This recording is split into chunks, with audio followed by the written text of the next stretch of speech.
नमस्कार. तनिष्का रेसिपीमध्ये आज आपण मस्त अशी झणझणीत आणि चटपटीत रेसिपी करणार आहोत. चला तर मग सुरुवात करूया. सगळ्यात अगोदर एका मिक्सरच्या भांड्यामध्ये आपण हिरव्या मिरच्या घेऊ. इथे मी 15 ते 20 हिरव्या मिरच्या घेतलेल्या आहे. मिरचीची साईज लहान आहे म्हणून तुम्ही तुमच्या आवडीनुसार कमी जास्त करू शकता. त्यानंतर एक गड्डी लसणाची घेतलेली आहे. लसूण आपल्याला थोडा जास्तच वापरायचा आहे. त्यानंतर अर्धी वाटी पुदिना. पुदिन्याने याला मस्त असा फ्लेवर येतो. त्यानंतर भरपूर अशी कोथिंबीर वापरायची आहे म्हणजे चव छान येईल. हे सगळे जिन्नस मिक्सरमधनं थोडेसे असे ग्राइंड करून घेऊ आपण. इथे सगळे जिन्नस चांगले ग्राइंड करून झालेले आहेत. यात आपण आता भाजून घेतलेले शेंगदाणे ॲड करू. इथे मी अर्धी वाटी शेंगदाणा वापरते आहे. शेंगदाणे गुळचट असल्यामुळे याचा तिखटपणा थोडा कमी होईल. शेंगदाण्यांसोबत हे सगळे जिन्नस पुन्हा एकदा चांगले ग्राइंड करून घेऊ. इथे सगळे जिन्नस शेंगदाण्यांसोबत ग्राइंड करून झालेले आहेत.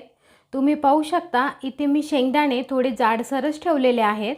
आपण आता पुढची प्रोसेस करू. कढई चांगली तापली की त्यात एक पळी तेल टाकून घेऊ. तेल तापलं की त्यात अर्धा चमचा जिरं आणि अगदीच 2-1 चिमूट हिंग ॲड करायचं आहे. जिरं तेलात चांगलं तडतडलं की त्यात बनवून घेतलेला ठेचा टाकून घ्यायचा आहे. आपल्याला हा ठेचा तेलात चांगला परतून घ्यायचा आहे.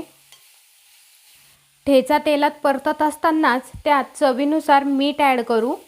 आपण मिरच्या कच्च्याच ग्राइंड केलेल्या होत्या त्यामुळे हा ठेचा तेलात चांगला परतून घ्यायचा आहे. आपण या ठेच्यात पुदिना वापरलेला आहे त्यामुळे या ठेच्याचा मस्त असा पुदिनाचा वास येतोय.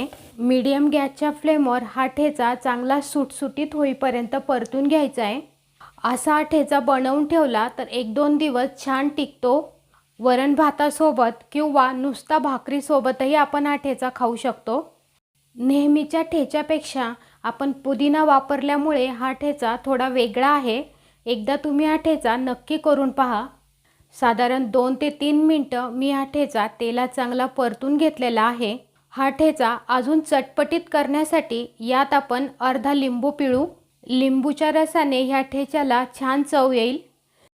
तुम्हाला जर लिंबू पिळायचा नसेल तर तुम्ही थोडासा चाट मसालाही वापरू शकता किंवा आमचूर पावडरही वापरू शकता. इथे 3 ते 4 मिनटं मी हा ठेचा चांगला परतून घेतलेला आहे.